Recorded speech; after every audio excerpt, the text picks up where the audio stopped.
dear Chairman Wilson, dear members of the Helsinki Commission, and all the defenders of justice. First of all, I want to thank the Commission and everyone supporting its work for organizing this crucial hearing. This event is significant not only for the Commission's efforts, nor is it solely about our shared goal of holding all Russian war criminals accountable. Your work also serves as a vital signal to people worldwide. Today, the hearings take place in the same room where, after World War II, justice helped lay the foundations for a new and lasting protection of life and human rights. In courtroom 600, the site of the groundbreaking Nuremberg trials of Nazi officials, American Supreme Court Justice Robert H. Jackson delivered his famous opening statement. And it's terrible news that even after so many years and lessons, humanity must revisit the Nuremberg principles to punish a new, large-scale Russian evil following Hitler's footsteps. But on the bright side, it's good news that there are still those ready to return to these principles and administer justice. Our unity works for the good of our nations and all the people in the world. First, human rights fall, then wars arise. This is a fact, and it should become a universal truth that a real, honest, and reliable end to the war cannot happen without fully restoring justice for all those whose rights and lives have been shattered by the war.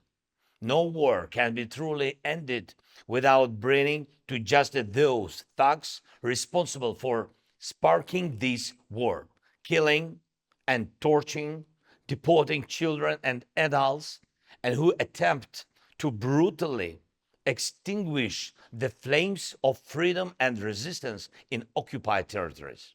There is no crime against humanity and life that Putin's Russia and those serving its insane dictator have not committed. The world has seen Ukrainian cities and villages burned to the ground by the Russian army.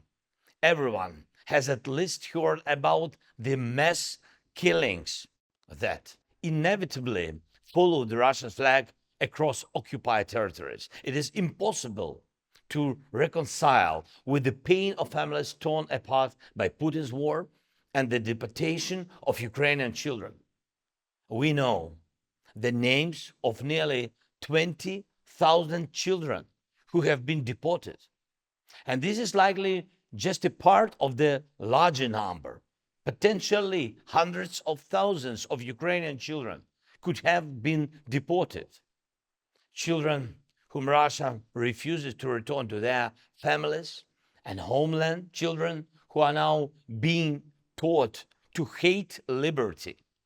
And we must also not forget about millions of Ukrainians surviving under the Russian occupation, deprived of even the most basic human rights. Ladies and gentlemen, let there be no obstacles on the path to justice.